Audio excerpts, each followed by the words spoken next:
हे प्यारे बच्चों, क्या आपको क्लास 10th की थ्योरम 6.5 में कंफ्यूजन है? क्या आप इस थ्योरम का प्रूफ नहीं जानते या फिर इसको अभी तक आप विजुलाइज नहीं कर पाए? तो चलिए फटाफट कवर करते हैं इस वीडियो में।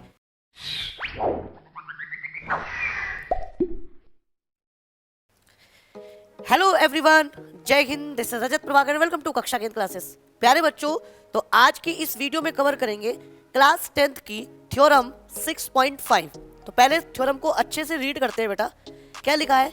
If one angle of a triangle is equals to the one angle of the other triangle. देखिए, अगर एक ट्रायंगल का एक एंगल दूसरे ट्रायंगल के एक एंगल के इक्वल है and the sides including these angles are proportional, और इनकी जो साइड्स हैं, दोनों ट्रायंगल की दो साइड्स, ठीक है, क्या है? प्रोपोर्शनल है, then two triangles are similar. तो ये दो ट्रायंगल सिमिलर ट्रायंगल कहलाते हैं। तो बेसिकली आपसे ये ऐसे एस सिमिलैरिटी रूल को प्रूफ करा रहा है, ठीक है। क्लियर है बच्चों? तो देखिए, पहले इसको समझते हैं। मान लीजिएगा मैंने एक ट्रायंगल ले लिया दिस और एक ट्रायंगल ले लिया मैंने बच्चों दिस। तो इस ट्रायंगल को मैंने लेट्स से दे दिया ABC का नाम, और इस ट्रायंगल को मैंने नाम दे दिया P, Q एंड R। तो ध्यान से समझिएगा। मान लीजिएगा उसने कहा कि ये वाली साइड इस साइड के प्रोपोर्शनल है, ये इक्वल्स टू का साइन है, ये प्रोपोर्शनल बता रहा हूं मैं, यानी कि AB किसके का रेशियो किसके साथ? PQ के साथ, और इस AC का रेशियो किसके साथ? PR के साथ, और ये प्रोपोर्शनल है। प्रोपोर्शनल मतलब दोनों के रेशियो इक्वल है, और एक इंक्लूडेड एंगल यानी कि ये एंगल A एंगल P के इक्वल दिया गया है। तो देखो, दोनों ट्रायंगल के एक एक एंगल इक्वल है, और यहाँ पर इन दोनों ट्रायंगल की दो साइड्स प्रोपोर्शनल दी है। तो आपको ये प्रूफ करना है कि कॉन्ग्रेंट है, सॉरी ये सिमिलर है, गलत बोल गया मैं, कॉन्ग्रेंट है, सिमिलर है। तो प्यारे बच्चों, मैंने आपको बताया था कि आपको सिमिलर प्रूफ करने के लिए क्या करना होगा। आप इसको इस तरीके से तो प्रूफ नहीं कर सकते ऐसे ऐसे, बताओ। आप यूज कर सकते हैं angle similarity rule. So basically मैं इस ऐसे एस सिमिलैरिटी रूल को प्रूफ करूंगा एंगल सिमिलैरिटी रूल से। Got it? तो कैसे करूंगा? देखो, ये मुझे इसके प्रोपोर्शनल दिया है। लेट्स से मैं एक ड्रॉ कर देता हूँ लाइन। भाई ये प्रोपोर्शनल है, तो मैंने मान लिया कि अब AB किसके इक्वल है, कुछ भी ले लेता हूँ, PQR S और T मान लेता हूँ। मैंने कट कर दिया। कट कैसे किया? मैंने PQR को कट किया ST पर Y, जिससे AB PS के इक्वल हो जाए और AC PT के इक्वल हो जाए। Got the point? अंडरस्टूड है? और जब ये तो इक्वल हो गए बच्चों, तो क्या लगेगा इसमें, बताओ जल्दी। कॉन्ग्रुएंसी रूल लगा के हम B वाला एंगल S के इक्वल कर देंगे, C वाला T के कर देंगे, ठीक है। और आप देख रहे हैं B वाला S के है, और साथ ही साथ ये दोनों की प्रॉपर्टी यूज करके हम एंगल को भी इक्वल कर सकते हैं। मैं समझाता हूँ कैसे। तो फटाफट देखते हैं प्रूफ इसका बिना किसी देरी के। देखिए बच्चों, प्रूफ समझते हैं इसका। क्या दिया गया है, पहले आप इसको गिवन में लिखिएगा। गिवन क्या दिया गया बेटा? ट्रायंगल ABC में in triangle ABC and triangle किसमें? PQR में क्या गिवन है बेटा? देखो, AB और PQ का रेशियो किसके इक्वल है? AC अपॉन PR के, एंड क्या दिया गया? एंगल A वाला किसके इक्वल दिया? एंगल P के। अब देखो, मैंने इसमें कंस्ट्रक्शन किया बच्चों। क्या किया कंस्ट्रक्शन में, बताओ जल्दी फटाफट। मैंने कंस्ट्रक्शन में प्यारे बच्चों क्या किया? लेट कट PQ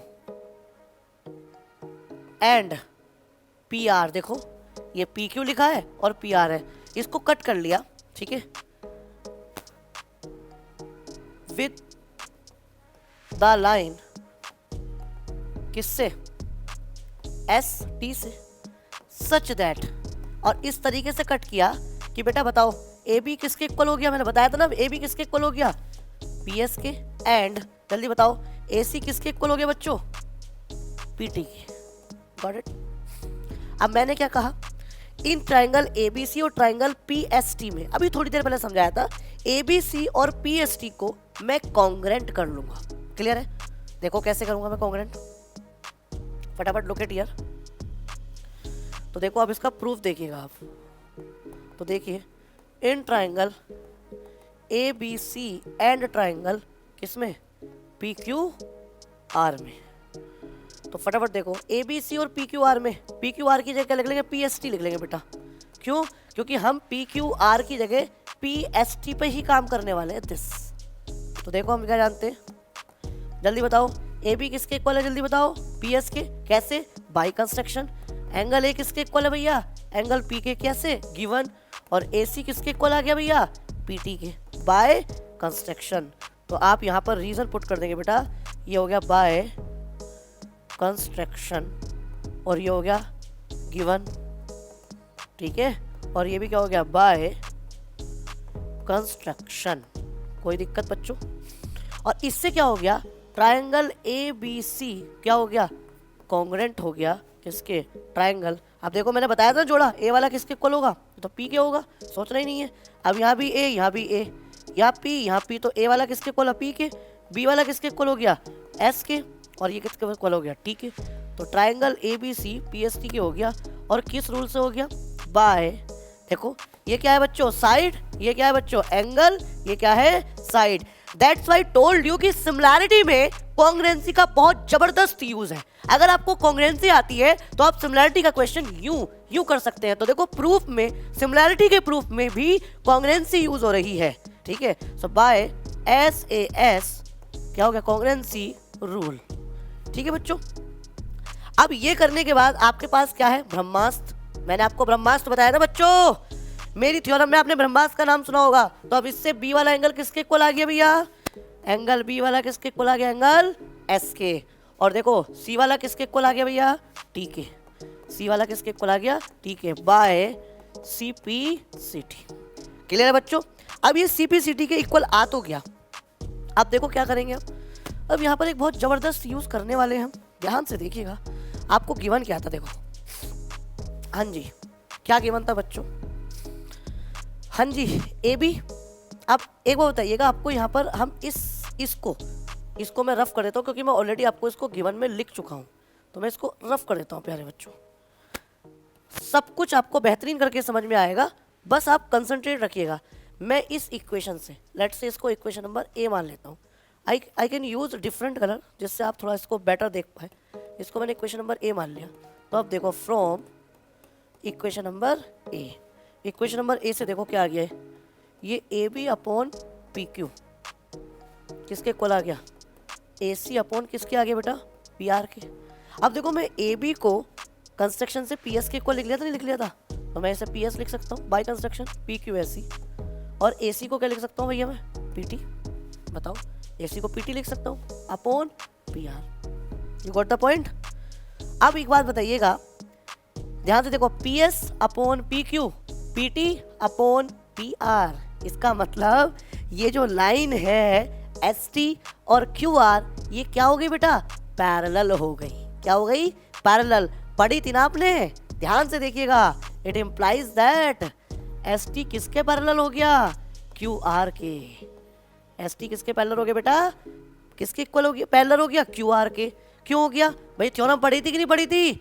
व्हेन दो पॉइंट दिए गए हैं, उस पॉइंट से दो साइड्स को इंटरसेक्ट किया गया है और वो प्रोपोर्शनल हो, तो वो तीसरी साइड्स के जो लाइन ड्रॉ की है वो पैरेलल होती है। और पैरेलल होती है तो इसका मतलब क्या हो गया, क्यू वाला किसके इक्वल आ गया, एस के। ध्यान से देखिएगा, क्यू वाला किसके इक्वल आ गया, एस के। लाइन के ऊपर वाला लाइन के ऊपर वाले के, यानी कि कॉरस्पॉन्डिंग एंगल। इससे क्या आ गया, एंगल एस किसके इक्वल आ गया, एंगल क्यू के। एंड एंगल टी किसके इक्वल आ गया, एंगल आर के। क्यों, कॉरस्पॉन्डिंग एंगल, क्योंकि लाइंस हो गई हैं पैरेलल। अब ध्यान से सुनिएगा, ध्यान से सुनिए वाला, ए पी के इक्वल ऑलरेडी दिया था, चेक करो।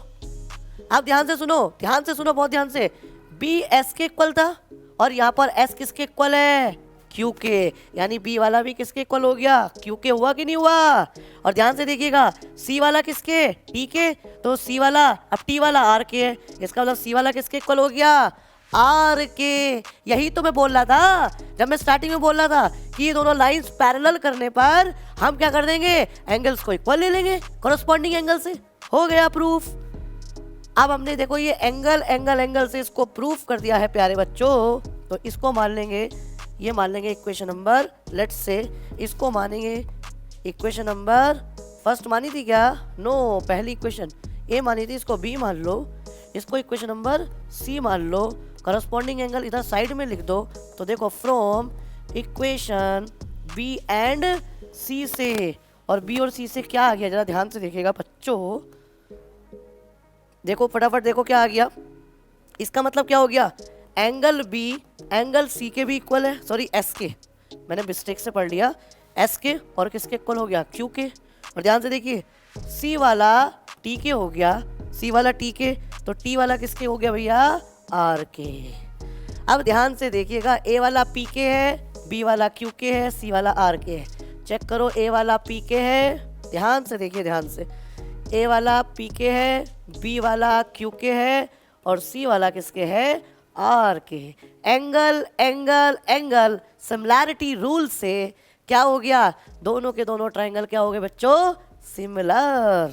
देखिए सब देखिएगा, इन triangle A B C and triangle P Q R में एंगल ए एंगल पी के equal, angle B angle Q के equal, angle C angle R के, क्या लिखेंगे, प्रूव्ड अबव। तो देखो triangle A B C similar है ट्राइंगल पी क्यू आर के, हो गया। कौन सी कॉन्ग्रुएंसी से, जल्दी बताओ, angle angle angle similarity rule. Understood? So मुझे लगता है कि आपको ये बहुत आसानी से समझ में आ गई होगी। प्यारे बच्चों मैं इसको रिकॉल कराता हूं। देखिए हमें क्या दिया था बच्चों, ध्यान से देखो फटाफट, लुक एट हियर। हमको यहाँ पर दो साइड्स प्रोपोर्शनल दी थी, एक एंगल इक्वल दिया था, तो हमने कंस्ट्रक्शन से जो साइड्स प्रोपोर्शनल थी उसको दूसरे ट्राइंगल की कंस्ट्रक्शन से इक्वल साइड बना ली। कैसे, ए बी में हमने पी क्यू को इस तरीके से कट किया कि उस पॉइंट तक ए बी इक्वल हो गया, ठीक है। तो ए बी पी एस के इक्वल हो गया, ए सी पी टी के इक्वल हो गया, ये बाई कंस्ट्रक्शन हमने किया। उसके बाद ट्राइंगल ए बी सी और पी एस टी को हमने कॉन्ग्रुएंट कर दिया, कॉन्ग्रुएंट करने के बाद सी पी सी टी से बी वाला एस के इक्वल आ गया, ध्यान से देखो, सी वाला किसके इक्वल आ गया, टी के। अब क्या करा हमने, उसके बाद इक्वेशन नंबर ए से हमने क्या काम करा, जो कंस्ट्रक्शन से हमने ए बी पी एस के इक्वल किया था वो हमने रिप्लेस कर दिया, ए सी पी टी के साथ रिप्लेस कर दिया। तो क्या हो गया, एस टी किसके पैरेलल आ गया, क्यू आर के। क्यों, ये कौन सी थ्योरम से आया, मैंने बताया था कि अगर मान लो दो साइड्स की रेशियो प्रोपोर्शनल है, मैं इसको और आसानी से भाषा में समझाता हूँ। प्यारे बच्चों देखो, अगर दो साइड्स में दो पॉइंट दिए गए हैं और उस पॉइंट से साइड का जो रेशियो है, ठीक है, दूसरे अदर करस्पॉन्डिंग साइड्स के रेशियो के बराबर आ जाए, तो इसका मतलब ये थर्ड साइड के क्या हो जाएगी, पैरेलल हो जाएगी। जो दो पॉइंट आपने क्रिएट किए थे उनको ज्वाइन करने से जो लाइन आएगी वो लाइन थर्ड लाइन के क्या होगी, पैरेलल होगी। ये थ्योरम आपने पढ़ी थी। अब आपको मुझे बताना है कि कौन सी थ्योरम थी, बताओ बच्चों, कौन सी थ्योरम पढ़ी थी हमने, कौन सी थ्योरम पढ़ी थी प्यारे बच्चों, हमने पढ़ी थी कन्वर्स ऑफ थेल्स थ्योरम, ठीक है। तो ये कन्वर्स ऑफ थेल्स थ्योरम से आपके पास आ गया। उसके बाद हमने क्या कर लिया, हमने करस्पॉन्डिंग एंगल ले लिए इक्वल, क्लियर है, क्यों, क्योंकि S T parallel Q R के और पी क्यू ट्रांसवर्सल का काम कर रहा है, तो ये करस्पॉन्डिंग एंगल से हमने ले लिए, ठीक है। उसके बाद इक्वेशन बी और सी, ध्यान से देखिए, ये बी और ये इक्वेशन सी बनी, इससे सारे एंगल इक्वल हो गए। अब A B C P Q R को हमने कर दिया है सिमिलर, वो भी एंगल एंगल सिमिलैरिटी रूल से। आई होप आपको ये बहुत अच्छे समझ में आ गई होगी। अब हम इसका बेस समझ लेते हैं थोड़ा सा बच्चों। तो बेस समझो बच्चों, यही कह रहा है कि मान लो दो ट्राइंगल दिए गए हैं, लेट से दो ट्राइंगल, अब इनके मान लो ये वाले एंगल इक्वल है, A B C P Q R. तो ध्यान से देखिएगा, ये वाले एंगल अगर मान लो इसके इक्वल दिए गए हैं, तो देखो angle B equals to angle Q दिया गया। तो अब इसकी इंक्लूडेड साइड देखो, ये वाली साइड्स बी सी किसके प्रोपोर्शनल दिया गया है, क्यू आर के। और ध्यान से देखो ए बी किसके प्रोपोर्शनल दी गई है, पी क्यू के। तो अगर आपके पास दो साइड्स प्रोपोर्शनल दी गई है और एक एंगल क्या दिया गया है बच्चों, आपको इक्वल दिया गया है, दो साइड्स प्रोपोर्शनल दिए, एंगल इक्वल दिया गया, तो ये कहलाती है S similarity rule. S similarity rule से क्या हो जाएंगे, दोनों के दोनों ट्राइंगल क्या हो जाएंगे बच्चों, सिमिलर हो जाएंगे। ऐसे आप कोई सा भी एंगल नहीं ले सकते बच्चों, वो एंगल आपका इंक्लूडेड एंगल होना चाहिए। मैं बार बार बोल रहा हूँ, ये ए बीच में आ रहा है तो ये इंक्लूडेड एंगल होना चाहिए। तो जैसे मान लो हम एक और ले लेते हैं एग्जाम्पल, मान लीजिएगा, ये देखिएगा ध्यान से, ये ए, ये बी, ये सी, ये डी, ये ई, ये एफ। तो ध्यान से देखो, मान लो सी वाला इक्वल दिया गया एफ के, तो अब आपको जो साइड्स का प्रोपोर्शनलिटी चाहिए वो आप ए सी की किससे लेंगे, डी एफ से, ए सी बाई डी एफ। और देखो ये एंगल इंक्लूडेड है किसमें, बी सी में, सो BC बाय किसके होना चाहिए, EF के। ऐसा नहीं है कि आप BC और EF की जगह आप ये ले लें। ये देखो दोनों के दोनों कॉर्नर पे कोई भी एंगल इंक्लूडेड नहीं बना है, तो याद रखिएगा जो इंक्लूडेड एंगल होगा वही आपको हेल्प करेगा इस सिमिलैरिटी रूल के लिए, ठीक है। तो जो एंगल है वो एंगल की इंक्लूडेड साइड होनी चाहिए, या ऐसे समझ लो जो दो साइड दी गई हैं उसका इंक्लूडेड एंगल होना चाहिए। आई होप आपको ये थ्योरम बहुत अच्छे से समझ में आ गई होगी। तो ये थी आपकी SAS सिमिलैरिटी रूल। ऐसी और मजेदार वीडियोस के लिए जुड़े रहिए हमारे YouTube चैनल कक्षा केंद्र के साथ। Thank you very much for connecting with कक्षा केंद्र। जय हिंद।